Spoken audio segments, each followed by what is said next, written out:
भाई पेपर तो इजी था। What's up people? So chemistry easy, very easy.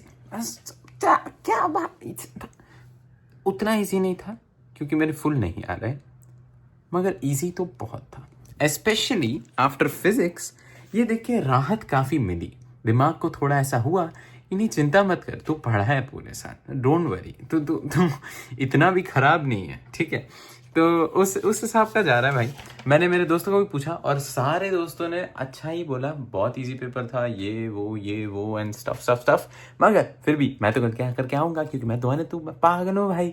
तो मेरी गलतियाँ बताता हूँ। सो मिस्टर केमिस्ट्री, सबसे पहली बात, MCQs की अगर बात की जाए तो मेरे हिसाब से मेरे MCQ सारे के सारे सही है।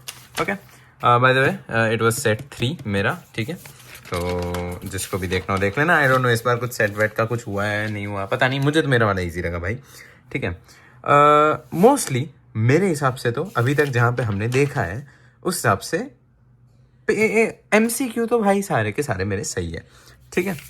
एक जगह पे डाउट आ रहा था सिर्फ इस वाले में, मगर उसमें एट दी एंड फिर मैंने वही देखा कि अल्फ़ाबेटिकल ऑर्डर होना चाहिए। अल्फ़ाबेटिकल इधर में मिथाइल पहले आ रहा था, क्लोरो बाद में आ रहा था, इसलिए क्लोरो को भाई पहले डालेंगे तो ऑब्वियस ही बात है, फिर C करके हमने डाल दिया आंसर, ठीक है। और सेम चीज़ असर्शन रीजन के साथ जाती है। एक बार कोई मुझे बता देना असर्शन रीजन में तुम लोगों ने क्या किया है, तुम्हें क्या लगता है सही है। मेरे आंसर से ADDA, ठीक है। तो बस बता देना, लेट्स सी, बस चेकिंग हो जाए अपनी, ठीक है। अब 2 मार्कर्स 3 मार्कर्स उन सबका 2 मार्कर्स तो बहुत ही ज़्यादा सिंपल थे, कुछ था नहीं ऑनेस्टली, सबका सब फॉर्मूला बेस्ड। इस बार तो भाई कुछ बात करने जैसा भी नहीं है पेपर में, ठीक है, क्योंकि सबका सब ऑलमोस्ट NCERT से उठ के आया था। फ्यूल सेल्स एक टॉपिक जो मैं छोड़ के गया था उसका क्वेश्चन आ गया भाई, ठीक है। Fuel cells are preferred for production of electrical energy in thermal plants.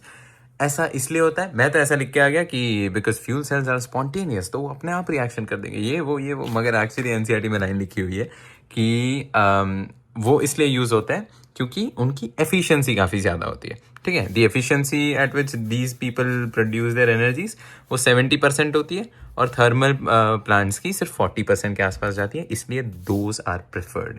तो ठीक है, कोई बात नहीं, वो एक एक्सप्लेनेशन मेरा गलत है, बाकी इसमें ऑक्साइड लेयर बना देता है और इसमें कंसंट्रेशन चेंज कर देता है, वो चीज़ सही लिखी मैंने, तो वो सब मस्त है, ठीक है। लैंथेनॉइड कॉन्ट्रैक्शन बिल्कुल कल्चरल सवाल बोल दूंगा मैं तो। अब देखो, बहुत बड़ी गलती ध्वनित की जिसकी वजह से एक ही मार्क जाएगा, मगर भाई यार इतना गंदा गुस्सा आया मुझे वो चीज़ सुन के। मैंने एक्चुअली सेक्शन C लास्ट में किया। I went like section A, section B, section E, D और C, ठीक है। अब मैं कर रहा हूँ ये बहुत फास्ट, मेरे पास बहुत ही कम टाइम बचा है। मैंने दोनों की हाइब्रिडाइजेशन निकाल दी, मैग्नेटिक बिहेवियर नहीं लिखा। आता था मुझे मैग्नेटिक बिहेवियर, कुछ है नहीं उसमें, मगर जल्दी क्वेश्चन पढ़ने में लोचे कराया भाई। तो इसमें भी आधा कटेगा, इसमें भी आधा कटेगा, उसकी वजह से 1 मार्क जाएगा, which is one of the reasons why मेरे उतने भी उतने अच्छे नहीं आ जाएंगे, ठीक है। ये फ्यूल सेल वाले में भी मैंने कुछ तो लिखा है, मैम ने बोला आधा मिल जाएगा, बट लेट्स सपोज कि उसका एक पूरा कट ही जाता है, ठीक है। तो 1 and 1 2 मार्क ऑलरेडी जा चुके हैं भाई, ओके। इनैंशियोमर रेसिमिक मिक्सचर ये सब इजी था, ये भी कर लिया। Native protein again is a place where I may lose marks. वैसे मैम ने बोला नेटिव प्रोटीन की डेफिनेशन है नहीं NCERT में कहीं भी, तो तुमने कुछ भी लिखा है तुम्हें मार्क्स मिलने तो चाहिए।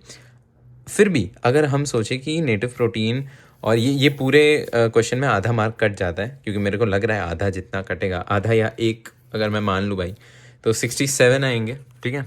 और उसके बाद आई डोंट थिंक कहीं पे भी मार्क्स कट रहा है। बाय द वे पीपल, मैंने अभी तक सिर्फ एक ही वीडियो देखा है पेपर के बारे में, और नॉट लाइक अ टीचर का वीडियो, एक बंदे का वीडियो देखा, ठीक है। And he had the same question as mine, और इसमें बस एक चीज़ मुझे बताना, ये क्वेश्चन गलत है भाई, ठीक है। उसने ऐसा बोला कि मैंने कुछ ना कुछ करके आंसर निकाल दिया, but I think this question is wrong. Reason being ये NH2 है, ये NH2 है, ये भी NH2 ही होगा, क्योंकि CH3 के साथ भाई अगर तुम बेस बना रहे हो तो क्या CH4 पॉजिटिव वाले बेस की कंपैरिजन करोगे?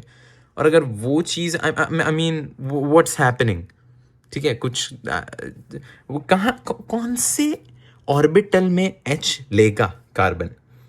if someone is watching who is like really experienced in chemistry, please tell me, क्योंकि I don't think this carbon will take H from anywhere. इसके पास तो भाई लोन पेयर होता है, तब जाके वो हाइड्रोजन ले भी पाता है. इस पे तो कुछ है ही नहीं. वो क्या क्या लेगा, गरीब है वो. तो आई थिंक वो गलत है. इवन क्वेश्चन भी गलत है. इधर वो बोलते हैं the effect of the substitute is more at P and M position. P and O position होता है भाई. पी एंड एम पोजिशन पे कब से ही होने लगा. वैसे सीबीएसई करता है ऐसी चीज़ें. ऑर्गेनिक में हमेशा लास्ट ईयर एक माइनर प्रोडक्ट का क्वेश्चन पूछ लिया था. तो आई बिलीव कि इसमें ग्रेस मार्क्स मिलने चाहिए. मेरा रीजनिंग सही है, मैंने सब कुछ सही लिखा है. मैंने बस ऐसा बोल दिया कि भाई आई थिंक यू गाइज मेंट इधर NH2 है, ऐसा लिख दिया मैंने. अब यही क्वेश्चन है तो tell me if I am wrong, और मुझे बताना कि भाई तू पागल है. एक्चुअली इसको ऐसे करते हैं. लाइट अपग्रेड कर दी वापस से. बट एनीवेज, और तो भाई कहीं पे भी मार्क्स नहीं जा रहे हैं. बड़ा इजी पेपर, एनसीईआरटी का छपा हुआ सवाल, कुछ है नहीं इसमें. तो all in all overall paper was pretty easy as I said already, and I am expecting about 67-ish. Okay, मेरे 67 एंड अबव आ गए, मैं तो भाई I be happiest person in the world. Okay, 66 आ गए. मैं खुद को तो बोलूंगा ही उसके बारे में कि भाई तू मैग्नेटिक प्रॉपर्टीज वाला कैसे छोड़ आया पागल आदमी. बट ठीक है, अब छूट गया, कुछ कर नहीं सकते.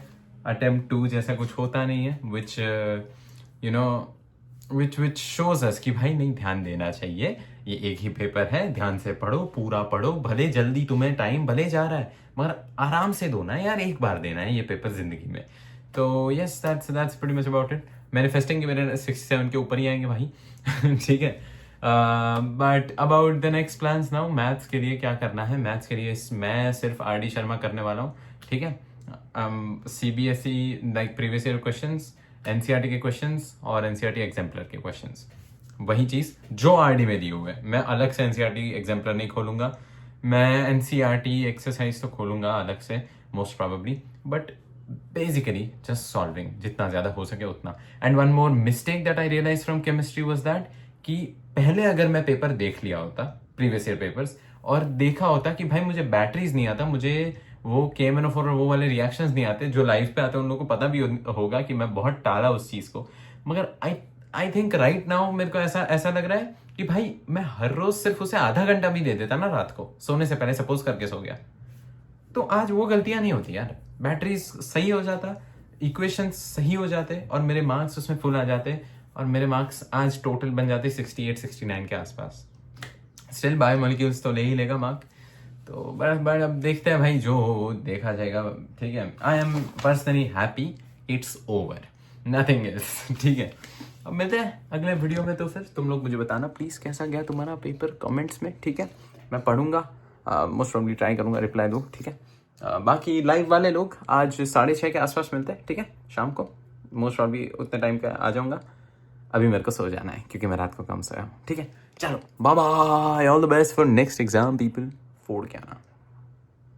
Bye bye. कम बैक तो हो गया, पर कम बैक हो गया.